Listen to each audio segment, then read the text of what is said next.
following subject matter is real and only intended for mature audiences. Discretion is advised.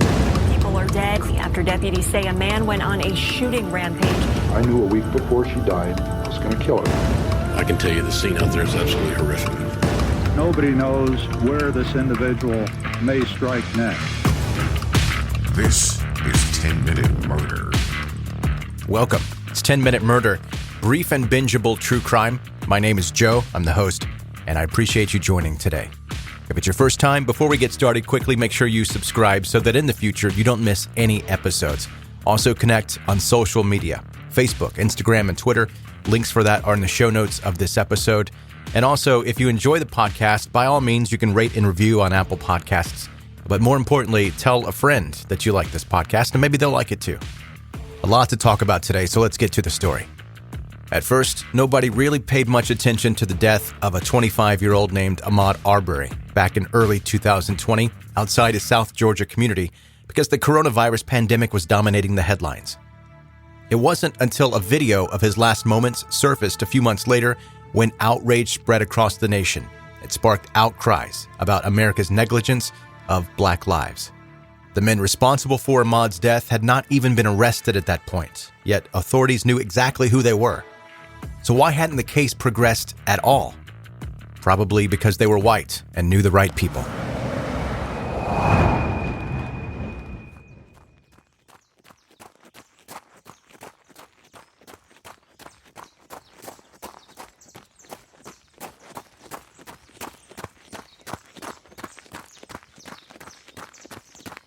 Everyone who knew Ahmaud Arbery could tell you the young man loved to run.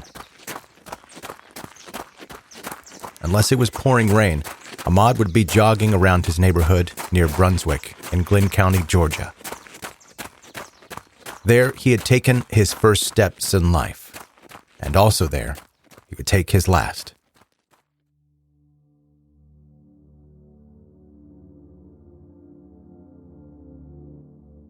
Born May 8, 1994, Ahmaud Marquez Arbery was the youngest of three children of Marcus Arbery and Wanda Cooper Jones. Ahmaud, or Maud, as his friends and family fondly called him, was known to be a bright kid with an infectious smile. At an early age, he met one of his best friends named Akeem Baker. The two were raised close to each other in apartments in a mostly black neighborhood. Akeem had always wanted to be friends with Ahmaud, who was likable and carried himself with effortless charm. While Ahmaud was the funny guy on the school bus and often the fastest boy on the football field, Akeem was a little bit on the heavier side and generally kind of shy. However, that didn't stop Ahmaud from picking him early when choosing teams on the playground, making sure Akeem would not be the last one on the line to be picked. From the beginning, the two friends knew they were always going to be there for each other. The boys later attended an integrated high school of Brunswick, where they studied side by side with their white classmates and neighbors. According to Akeem, while they had no issues during this time and the high school felt like home, he and Ahmaud still recognized the bias toward young African-American men. Quote, "But it wasn't really like living with fear. If we see a white person or something, we weren't thinking, this person absolutely hates us, or that person has evil intent." Besides studying together, the two teens also played together as linebackers for the Brunswick High School Pirates. Ahmaud was a fantastic athlete and excelled in sports. He dreamed of one day becoming an NFL player. However, Akeem, who was more into reading, saw himself as a doctor one day. So eventually the day came for the two friends to go their different ways. Ahmaud planned to stay back home and he had a job at McDonald's, and Akeem moved to Atlanta to Morehouse College, where he thrived in a school that produced Spike Lee and the Reverend Dr. Martin Luther King Jr. The two men, who said they felt more like brothers than friends, never stopped keeping in touch and never stopped helping each other out anytime they were needed. However, it would not be too long before they would be back together in Brunswick. In 2016, Akeem graduated with a degree in biology, then went to Boston University for his master's degree in medical sciences. But growing depression caused him to eventually drop out, and so Akeem returned to Brunswick and took a job at a nearby chemical plant. Ahmaud had left the town briefly to attend South Georgia Technical College, but had also returned to his hometown and was now working with his father in landscaping in addition to washing trucks. While the two men didn't have much time to see each other that often anymore, Akeem quickly noticed that his friend was struggling. Ahmaud's NFL dreams had failed. He was living at home with his mother and not enjoying the 9-to-5 life. He'd also been convicted of shoplifting from Walmart in 2017 while he was still on probation from having a gun on the high school campus in 2013. Ahmaud was desperately waiting for his moment to come, but he was still there for his friend, just like he had always been. He encouraged Akeem to drop the sciences and pursue a career in music. The two had often driven the streets around their neighborhood rapping together, so Ahmaud knew his friend had talent. Feeling new confidence, Akeem once again left Brunswick and moved to New York City in August 2019 in hopes of becoming a hip-hop artist. He could not have known that his best friend would be dead just a few months later. At the beginning of 2020, Ahmaud appeared to be on the verge of a personal and professional breakthrough, especially because his long probation was about to come to its end. During this time, Ahmaud's mother had not had any issues with her son still living under her roof, as long as he kept himself busy and fit if he could. And so Ahmaud did. He turned their garage into a gym with workout equipment and started to run every single day. He would take off from his mother's house, then go down the street toward Fancy Bluff Road. From there, he would turn onto a 2-lane road, which was lined by oak trees adorned with Spanish moss. After around a mile and a half, Ahmaud's path would take him to a predominantly white neighborhood of Satilla Shores before finding his way back home. On the morning of February 23, 2020, the 25-year-old took off on the exact same route he had run so many times before, with one big difference. That day, he did not return home. As Ahmaud was jogging through Satilla Shores, he was suddenly stopped by 3 men, 34-year-old Travis McMichael and his father, 64-year-old Gregory, and 50-year-old William Roddy Bryan. Thanks to Roddy, the following events are known in pretty good detail, as for one reason or another, he was filming the entire encounter with his cell phone. First, Ahmaud approaches McMichael's pickup truck, and we can hear somebody shouting, but you can't exactly make out all the words. Ahmaud then ran around the vehicle from the right side before he was confronted by Travis holding a shotgun in the front of the truck. For a moment, the two are out of view of the camera, just when the first gunshot can be heard. For a short while, Travis and Ahmaud were seen there struggling over the weapon before disappearing again behind the truck as the second shot was fired. When they reappeared, Ahmaud made his last efforts to save himself, throwing punches at Travis. But unfortunately, the third and final shot was fired at point-blank range.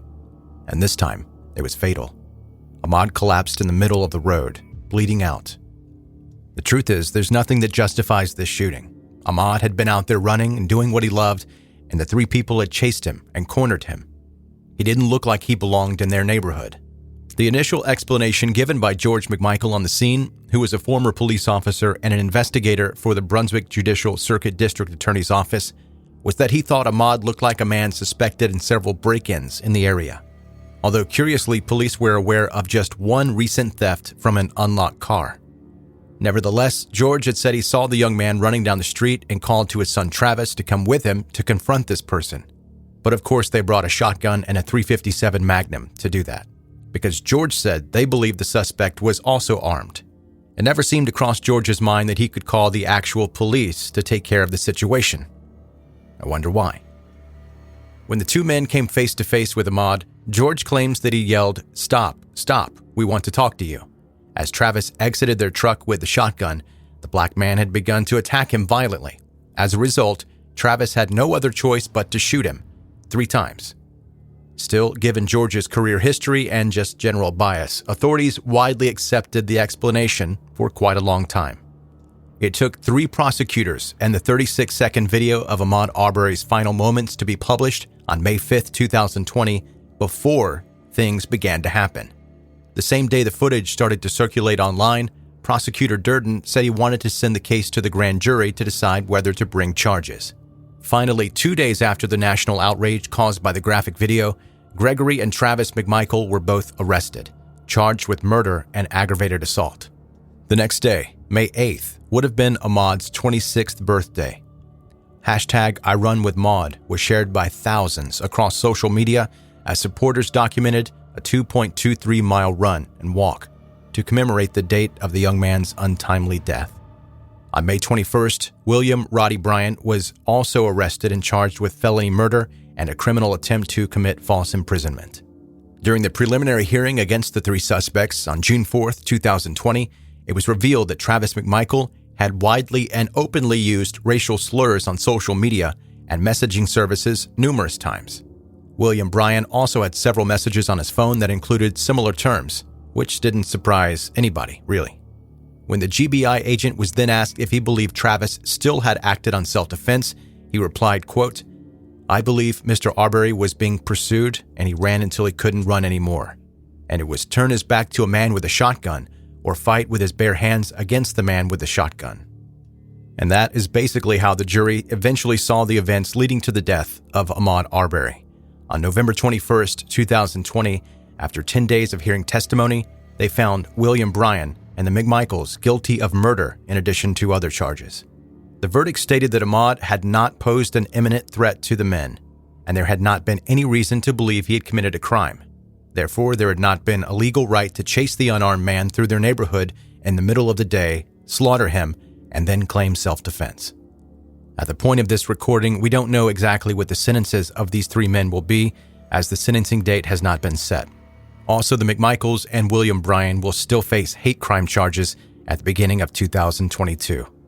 It's been a long road for Ahmaud's family and his friends, but they're not giving up before justice is fully served.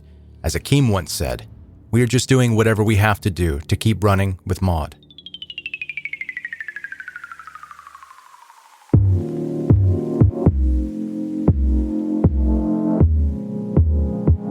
That's today's 10-minute murder. Brief and bingeable true crime. Thanks for listening today. And quickly, let me go through a couple of the things that I know I didn't get to during the course of this story that you're going to say, well, what about this? Well, what about this? And one of those main ones being there was a house in the neighborhood that was under construction. Just the roof and some of the walls were put up.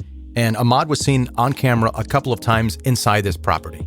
He didn't steal anything. He was just walking around and looking, like he might have been taking a break from his jog. And this, on the surface, seems more significant than it actually is, because there's a reason those cameras were set up. Ahmaud wasn't the only one that would occasionally visit this house under construction. There were loads of other people. They would show up and just have hangout parties in there. But Ahmaud was the only black person that was seen on camera at this house. And he was also the only person that was chased by three armed men, because they had seen him on that property. He never stole a single thing from there, and there were many other people seen in and out of that house, which is why the cameras were set up in the first place. The people in the neighborhood knew that the homeowner didn't really want people in and out of that place, but the McMichaels took it upon themselves to be the judge, jury, and executioner, instead of, if they suspected a crime, calling the police. All right, I feel like I could discuss this case for another hour and still not scratch the surface of everything that was involved. But this isn't an hour-long podcast. It's 10 minutes or so, and I've already exceeded that, so I'll stop for now.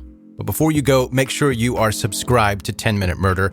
Also connect on Facebook, Instagram, and Twitter. Links for that are in the show notes of this episode. And also, if you have friends that may be into brief true crime podcasts like this one, tell them about it. Let them know where to find it. Thank you for listening to 10-Minute Murder. Be safe and have a good night.